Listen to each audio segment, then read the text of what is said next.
Do not buy sealed product. Do not buy brand new cards. You will, with certainty, be absolutely crushed. It's literally designed that way. I mean, they wouldn't be able to make money. Like, the market wouldn't work if every box was just, if you bought a box for 30 bucks and got 50 bucks worth of stuff every time. It just wouldn't work. Hey, yo, what's good? What's Gucci? It's your boy Philly Dub, back at it again with another reaction video. It's Mr. I can't do it on my own, Mr. God put me on. I was made on purpose, for a purpose, and guess what? So are you.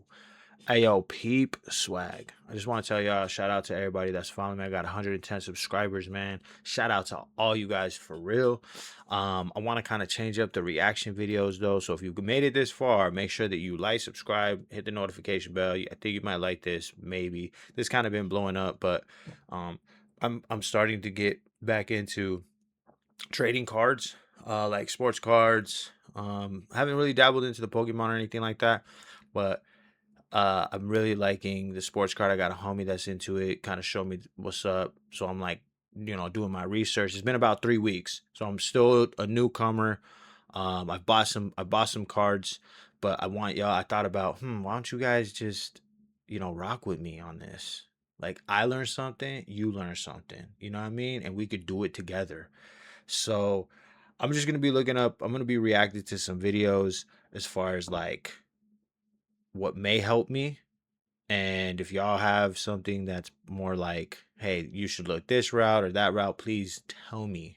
I will look things up, because I definitely want to see what I could do with this type of stuff. I mean, I love collecting, but then also maybe make a little bit of bread, you know what I mean? It's whatever, but see what's really good. But I am gonna see, I saw this one right here. This is about 2 years old, and yeah, 10 things I learned my first year in sports cards. I think that's cool. We could kind of react to. I've never seen it before. I do watch this homie right here, Jeff. I think his name's Jeff. But obviously that's an hour and 20 minutes. We're not trying to do that. But yeah, let's freaking hit this little 12-minute 10 things that I learned. Let's see. If you're new to sports cards, or even somewhat new to sports cards, you just found an amazing video. I have been flipping and investing in sports cards for a full year now. And while I'm nowhere near an expert or some kind of sports card guru, I have learned a ton of things. In this video, I'm outlining my top 10 things I've learned and things I wish I knew starting in sports cards. Number one, the hobby is the business for a lot of people. Let me explain. So there's a sports card spectrum. On one end of the spectrum, you have your collectors. These are people that they collect the cards because they love the cards, they love the teams, they love the players, they love the sets. Sure. As someone who wanted to have a little side business and a side hustle, I had wrongly assumed that 98% of the market is just these collectors. What I didn't realize is on this end of the spectrum, you have not only card shops and established brick and mortar businesses, but you also have flippers. And these are people like me that are trying to run a little profitable business. For a lot of people, that's the hobby, that's the exciting part. And there are people all the way in between the spectrum. So I learned very quickly that a lot of people in the hobby, I would argue maybe half the hobby, are these flipper types of personality, types of people. And that's also not a bad thing. Not a bad thing at all. The more people in the hobby, the better. The more buyers, the more sellers.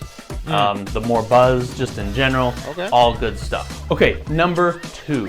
So if you're like me and you want to have a little side hustle with sports cards, you want to make sure you're buying the right card, not the wrong card. So I came into it knowing what a lot of people know, that rookie cards is the way to go. And that is true. However, there are so many different sets. It can be so overwhelming at first just to see all these sets, but it's really important that you understand them. I'm gonna open my case back here, and you'll see I'm gonna grab 2 cards here. These are both Joe Burrow rookie cards. Sick. PSA. I love Joe Burrow. Well, what's the difference? A Joe Burrow rookie is a Joe Burrow rookie, right? Who cares? Wrong. Very important to understand. This is a Prism base rookie. This is a Luminance rookie. This is worth 150 bucks. This is worth 30 bucks. Absolutely matters what rookie cards you're buying. I'm not going to go into all the different sets right now. That's a whole other. See, and that's the confusing thing. I don't know. You know what I'm saying? I mean, I hear the homie here. He's talking some, you know what I mean? Like what kind? I know that there's refractors, fractors, freaking numbers, like all this other stuff. I don't know, bro. I don't know. But I'm down to learn. See, that's the thing. You might think you got a hot one, but you ain't really got a hot one.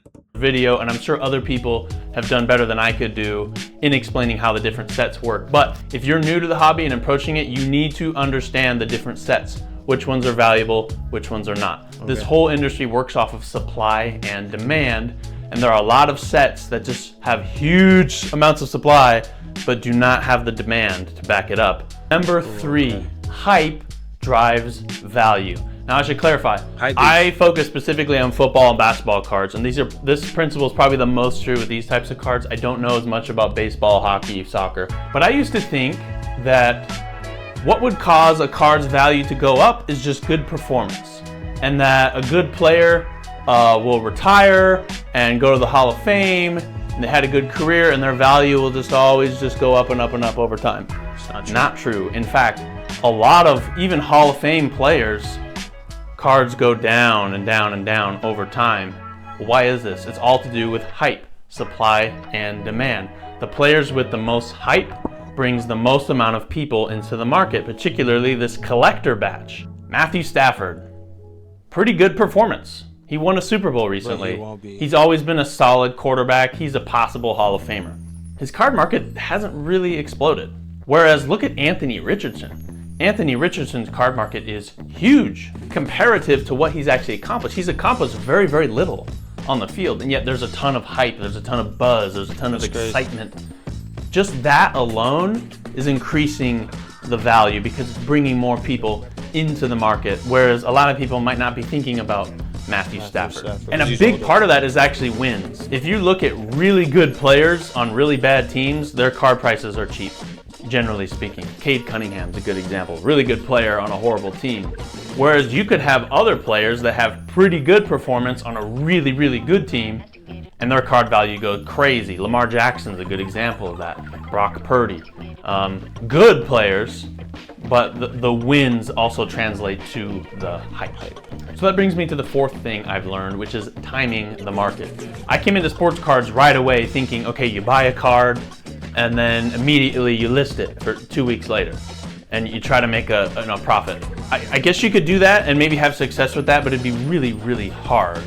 So thinking about hype, you really want to try to buy cards with a lot lower hype, but that have potential to get a lot of hype. A good way to do this is buying in the off season. A little rule I have for myself, and see, this is crazy. I'm buying football cards, and basketball cards. So I'm trying to snag up a lot. Like there are some, I've learned this.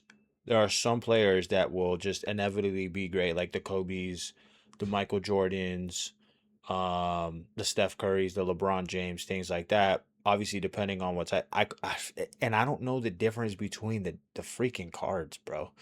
But like I just bought like a whole pack of Ohtani's.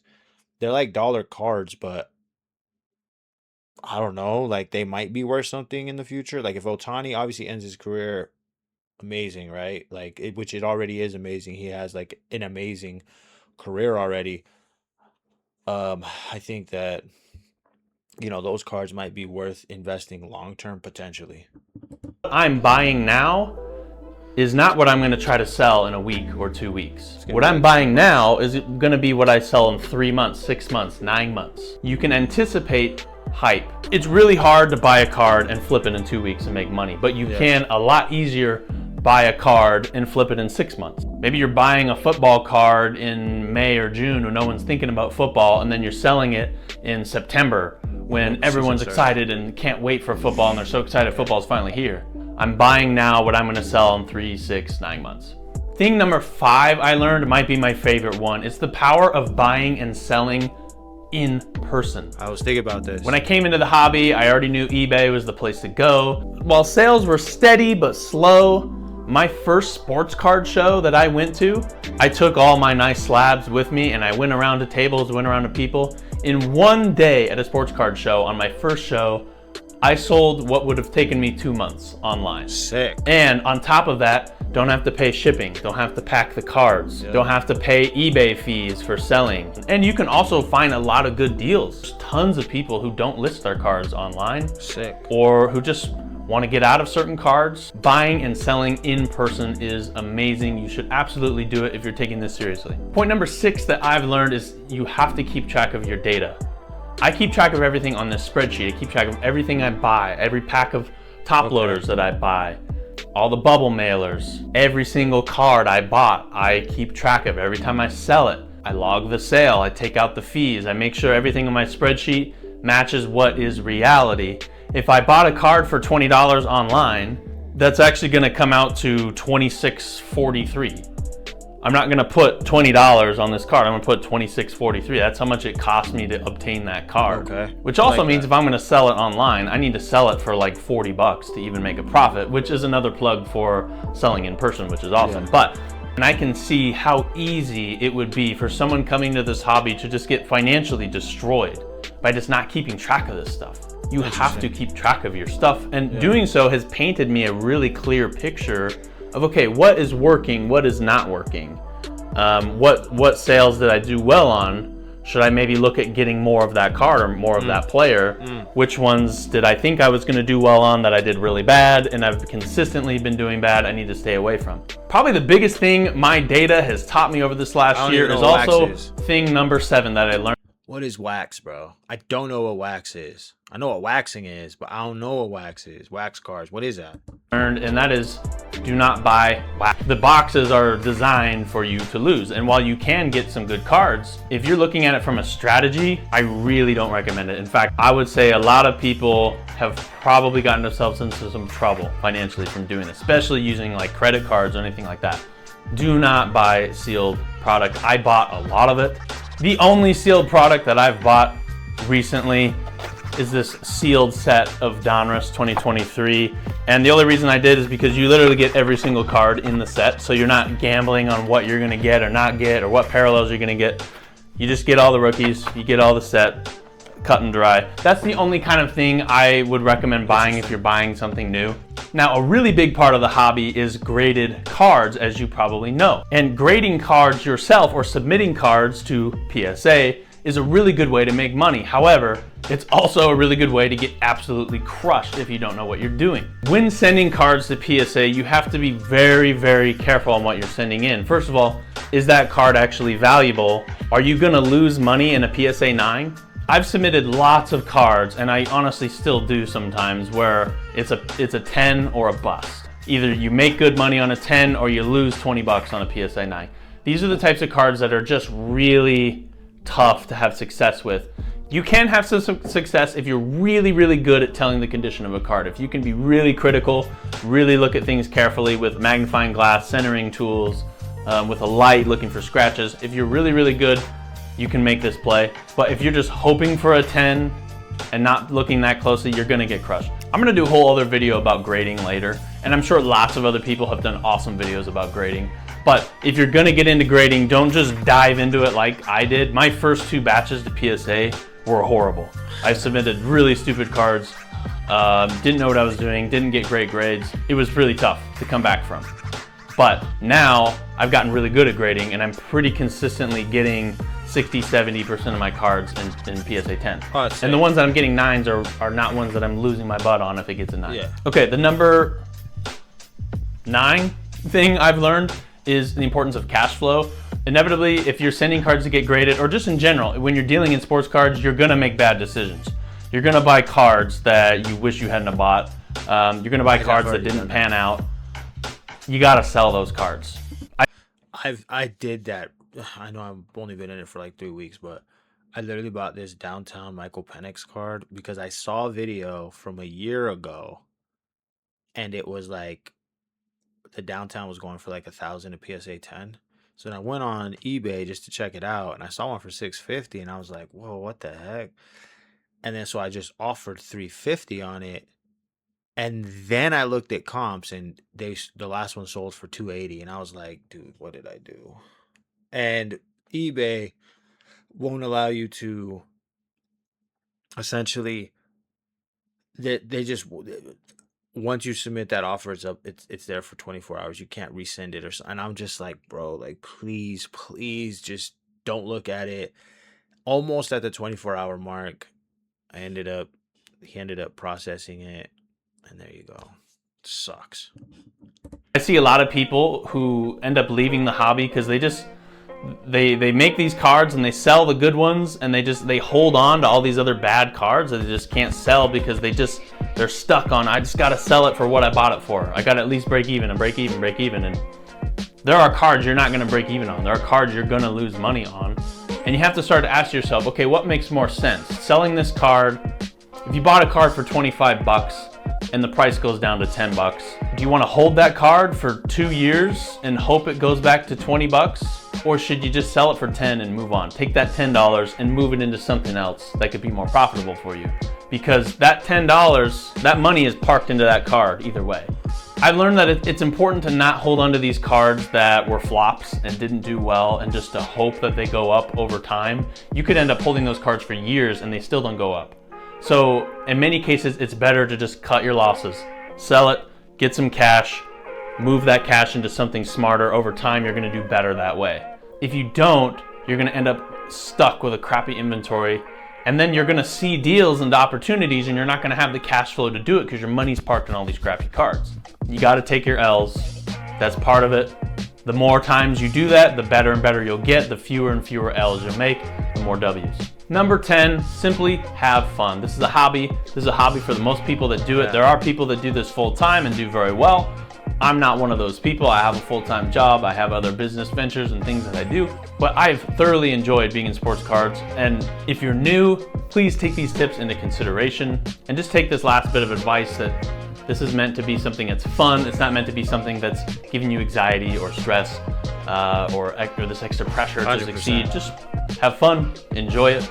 You'll make some great deals. You'll make some bad ones. That's just part of how it is. Guys, thanks so much for watching. Please consider subscribing to this channel. Check out the Instagram page. I make tons of little shorts about different trades or different things I'm doing. And I would love your feedback on this video. Please, did I miss some stuff? Do you disagree with some stuff? Really, I love to have that kind of banter in the comments. I mean, don't be a jerk about it. But thanks for watching. Catch you on the next one. Hey, yo. I mean, there you have it, man. I mean, I think that was some solid advice right there. I'm gonna create a spreadsheet, everything else like that. Let me know if y'all want to see what I picked up. Like I said, I got some Ohtanis in here.